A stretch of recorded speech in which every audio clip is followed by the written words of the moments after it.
Πριν 2 εβδομάδες είδαμε τι κάνει το ποιό στα ελληνικά. Και αν δεν έχετε δει το βίντεο ακόμα, καλύτερα να το δείτε, αλλιώς σήμερα δεν θα καταλάβετε τίποτα.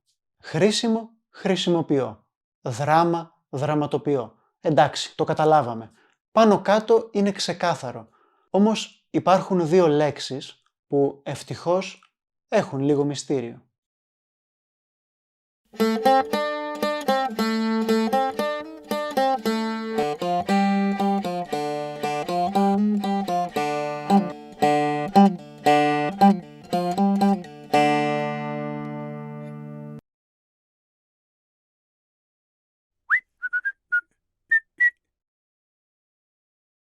Η λέξη πράγμα είναι πολύ συχνή στη γλώσσα και αν βλέπετε αυτό το βίντεο, μάλλον ξέρετε τι σημαίνει.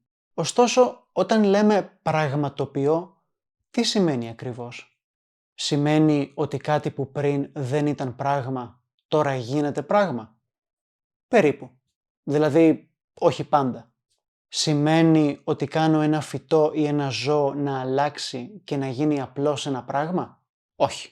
Πραγματοποιώ σημαίνει ότι κάτι που πριν δεν υπήρχε, τώρα υπάρχει επειδή το πραγματοποιώ. Αλλά γιατί σημαίνει αυτό? Πάμε σε ένα μικρό ετυμολογικό ταξίδι.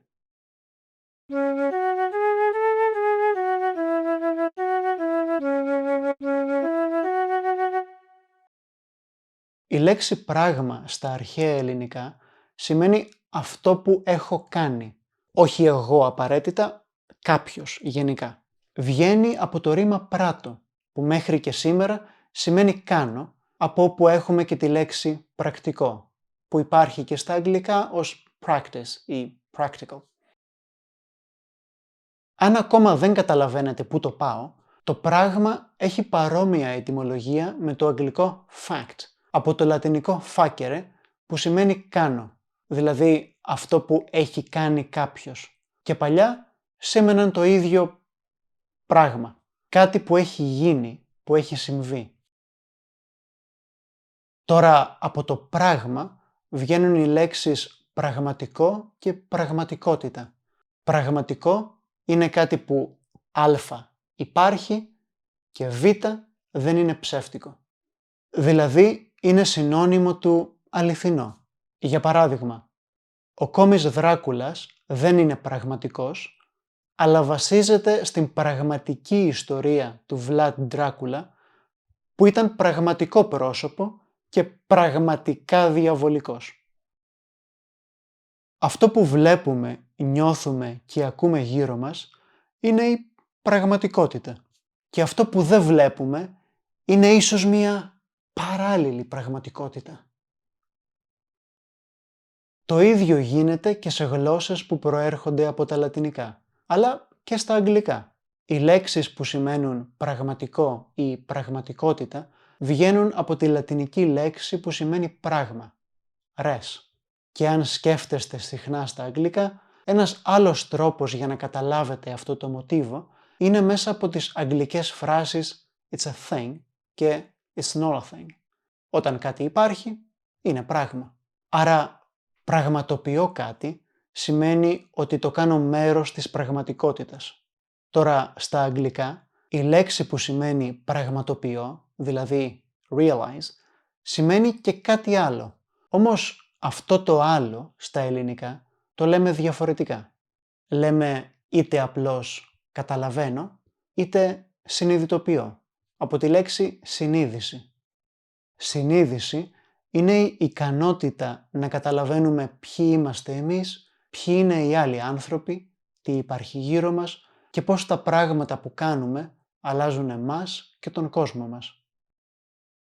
Και κάπως έτσι φτάνουμε στη δεύτερη λέξη για σήμερα.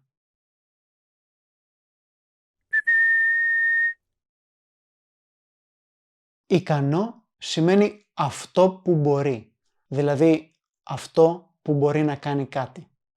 Εδώ η Κρουέλα ντε Βιλ είναι πολύ ταλαντούχα και ικανή. Εδώ η Κρουέλα ντε Βιλ είναι σατανική και ικανή για όλα. Και αυτοί οι δύο στο μόνο στο σπίτι είναι εντελώς ανίκανοι. Ωστόσο, Ικανοποιώ δεν σημαίνει ότι κάνω ικανό κάποιον που πριν δεν ήταν ικανός.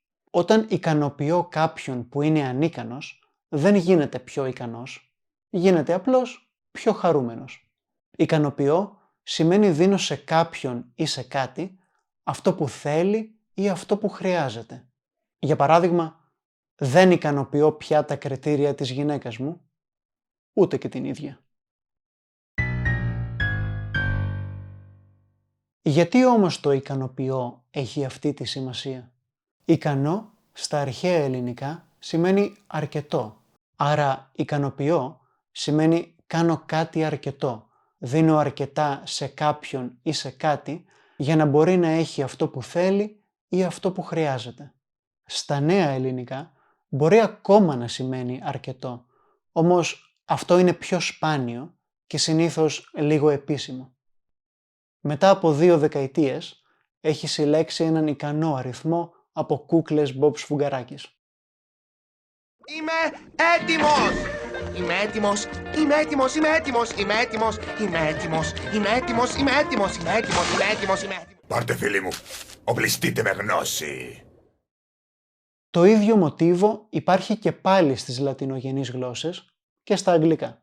Στα λατινικά, satis σημαίνει αρκετά, οπότε η λέξη satisfacere ή στα αγγλικά satisfy έχει την ίδια δομή. Στα ρωσικά, η λέξη udavlетворить, η λέξη udavlетворить. I should have practiced this. Η λέξη udavlетворить, One eternity later. Στα ρωσικά, η λέξη udavlетворить ακολούθησε το γαλλικό satisfaire. Satisfaire. I'm butchering every single pronunciation. Μία αρχαία λέξη που σημαίνει αρκετό και μία σύγχρονη λέξη που σημαίνει φτιάχνω.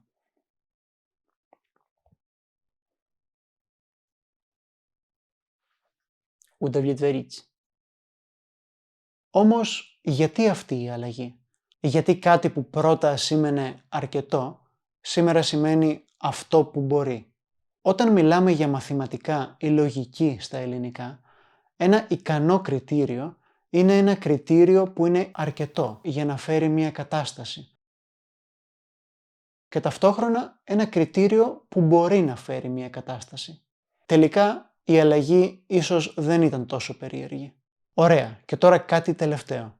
Στο βίντεο που κάναμε για το ποιό, μιλήσαμε για το πώς και άλλες γλώσσες ακολουθούν παρόμοιο μοτίβο. Και στην εισαγωγή κάναμε πλάκα με γλώσσες που έχουν πολλές συλλαβές στη λέξη χρησιμοποιώ. Όμως το κάρμα ήρθε 2 εβδομάδες μετά για να μας δαγκώσει. Κακό κάρμα, κακό! Διότι τα κορεάτικα, που τόσο ξεδιάντροπα κοροϊδέψαμε, κάνουν και αυτά το ίδιο. Σάιον χαντά, σάιον, χρήση, χαντά, κάνω.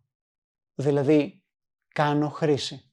Και μάλιστα τα κορεάτικα χρησιμοποιούν αυτό το μοτίβο πολύ περισσότερο από τα ελληνικά. Έτσι, για να μάθουμε να κάνουμε τους έξυπνους. Ήταν άλλη μία ετυμολογική κρίση με απαντήσεις σε ερωτήσεις που σχεδόν κανένας δεν κάνει. Ίσως αυτό το βίντεο κάποτε βρει έναν λόγο ύπαρξης. Ίσως μια μέρα δώσει σε κάποιους πραγματική ικανοποίηση και την πραγματοποίηση μιας ικανοποιητικής πραγματικότητας. Τι μ***ες λέω. Αυτά για σήμερα. Είμαι ο Γιώργος και μέχρι την επόμενη φορά ας κάνουμε τα ελληνικά λίγο πιο δύσκολα.